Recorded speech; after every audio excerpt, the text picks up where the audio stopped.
এশিয়ার অন্যতম অর্থনৈতিক পরাশক্তির দেশ জাপান। উচ্চশিক্ষা কিংবা কাজের জন্য প্রতি বছর দেশটিতে যাওয়ার চেষ্টা করেন হাজার হাজার বাংলাদেশি। তবে দক্ষতার কারণে সেই স্বপ্ন থমকে যায়। এবার ঘোষণা দিয়েই জাপান সরকার বাংলাদেশ থেকে কর্মী নেওয়ার কথা জানিয়েছে। কোন কোন খাতের জন্য কী ধরনের দক্ষতা থাকা প্রয়োজন সে তথ্য দিয়ে দিয়েছে। বাংলাদেশে নিযুক্ত জাপানের রাষ্ট্রদূত ইয়োয়ামা কিমিনোরি বলেন, দক্ষ শ্রমিকরা জাপানি কারখানা সহ বিভিন্ন জায়গায় কাজ করতে পারবে, তবে তার জন্য জাপানি ভাষা জানা জরুরি। রোববার সকালে নড়াইলে Japan Bangladesh global nursing college স্থাপনে গিয়ে এ কথা বলেন তিনি। জাপানের রাষ্ট্রদূত বলেন, গত বছর থেকে বাংলাদেশি দক্ষ শ্রমিকদের জন্য আলাদা ডেস্ক খুলেছেন তারা। দক্ষ শ্রমিকদের মধ্যে নার্সিং অন্যতম।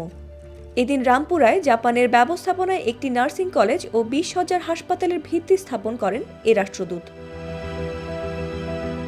জানা গেছে, নতুন পরিকল্পনায় জাপান বাংলাদেশ গ্লোবাল নার্সিং কলেজে ৫ তলা বিশিষ্ট দুটি ভবন নির্মিত হবে।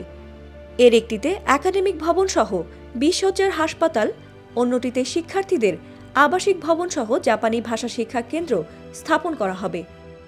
জাপানি কারিগরিতে পরিচালিত এই কলেজ থেকে সরাসরি জাপানে নার্স নেওয়া হবে।